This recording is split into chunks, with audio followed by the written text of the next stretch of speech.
Hello friends, ఈ video start చేసే ముందుగా మీకు ఒక చిన్న విషయం చెప్పాలి. ఫ్రెండ్స్, ఈ లైఫ్ ఆన్ వీల్స్ ఛానల్లో ప్రజలకి రోడ్డు ప్రమాదాలు జరగకూడదు, వారికి రోడ్డు వ్యవస్థ, ట్రాఫిక్ వ్యవస్థ మరియు వెహికల్స్ పట్ల అవగాహన కల్పించి రోడ్డు ప్రమాదాలకు ఎవ్వరూ గురి కావద్దు అనేది ఈ ఛానల్ యొక్క ముఖ్య ఉద్దేశం అండి. అయితే అప్పుడప్పుడు కొన్ని వీడియోస్ పోస్ట్ చేశానండి. నాకు నచ్చి అవి మీకు కూడా నచ్చుతాయి అని అనుకున్నప్పుడు నేను మీకోసం కొన్ని వీడియోస్ పోస్ట్ చేశానండి. నచ్చితే లైక్ చేయండి, లేకపోతే కామెంట్ చేయండి అండి. Thank you friends. ఇప్పుడు మీరు చూస్తున్న అవకాశమే అదృష్టం అనేది ఈనాడు పేపర్లో అంతర్యామిలో వచ్చిందండి. సో స్టార్ట్ చేద్దాం. ఇది చాలా బాగుందండి. సో అందుకని నేను ఈ వీడియో పోస్ట్ చేయాలనుకున్నాను.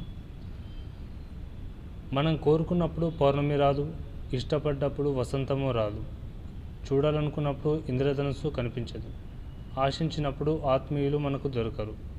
జీవితం ఆనందమయంగా గడిచేది మనం కోరుకున్నది పొందినప్పుడు కాదు, వచ్చినవి పొందినవి ఆస్వాదించినప్పుడే జీవితం సంతోషంగా సాగుతుంది.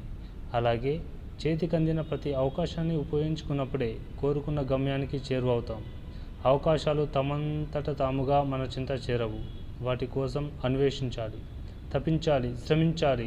అందిన అవకాశాలను చేజిక్కించుకుని కార్యనిర్వహణలో విజయం సాధించాలి. రామాయణంలో హనుమంతుడు సీతాన్వేషణ ప్రయత్నంలో ఏ చిన్న అవకాశాన్ని విడిచిపెట్టలేదు.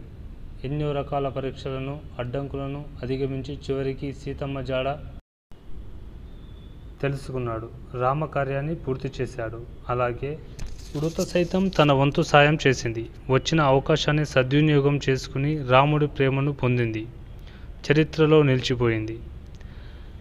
కురుక్షేత్ర యుద్ధంలో మోహావేశంలో చిక్కుకున్న అర్జునుడికి మనసును మార్చాలనుకున్నాడు కృష్ణుడు. మిత్రుడు, బంధువు అయిన అర్జునుడు అజ్ఞానపు చీకటిలో లోయలోకి జారిపోకుండా కాపాడి గీతామృత బోధ చేసి కర్తవ్యోన్ముఖుడిని చేశాడు. అవకాశాలు కలిసి రావడానికి అదృష్టం ఉండాలని కొందరి వాదన. నిజానికి అదృష్టవంతుడు అంటే ఎవరో కాదు, కింద పడ్డ ప్రతిసారి లేచి నిలబడేవాడు. ఎదురు దెబ్బలు, కష్టాలు, అవరోధాలు జీవితంలో ఒక భాగం అనుకుని ముందుకు సాగేవాడు. ఈ సత్యాన్ని అంగీకరిస్తే జీవితం ఎవరికీ కఠినంగా అనిపించదు. అప్పుడు ప్రతి మనిషి మానసికంగా ఎదగడానికి ప్రయత్నిస్తాడు. ప్రతి సమస్య వెనుక ఒక అవకాశం ఉందని భావించి ఆశావాదంతో ముందడుగు వేస్తాడు. చాలామంది తమను దురదృష్టం వెంటాడుతుందని, అవకాశాలు రాకుండా ఎవరెవరు అడ్డుకుంటున్నారని, కొందరు మోసం చేస్తున్నారని భావిస్తుంటారు. నిజానికి మనకు ఏది కావాలో అదే వస్తుంది. ఆ భగవంతుడికి ఎవరి మీద పక్షపాతం ఉండదు. ఎవరు దేనికి అర్హులో అదే వారు పొందుతారని శాస్త్రాలు చెబుతున్నాయి.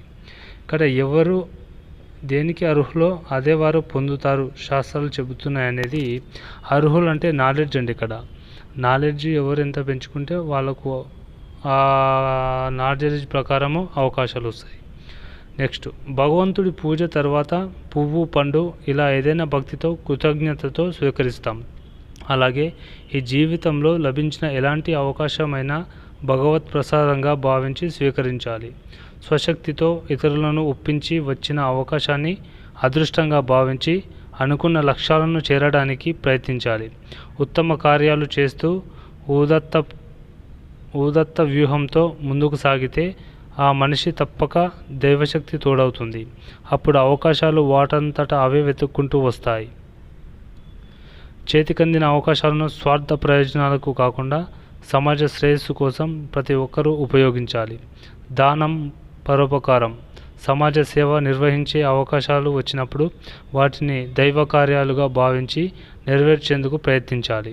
అలాంటి అవకాశాల వల్లే మనిషికి శాశ్వత కీర్తి లభిస్తుంది. Thank you friends.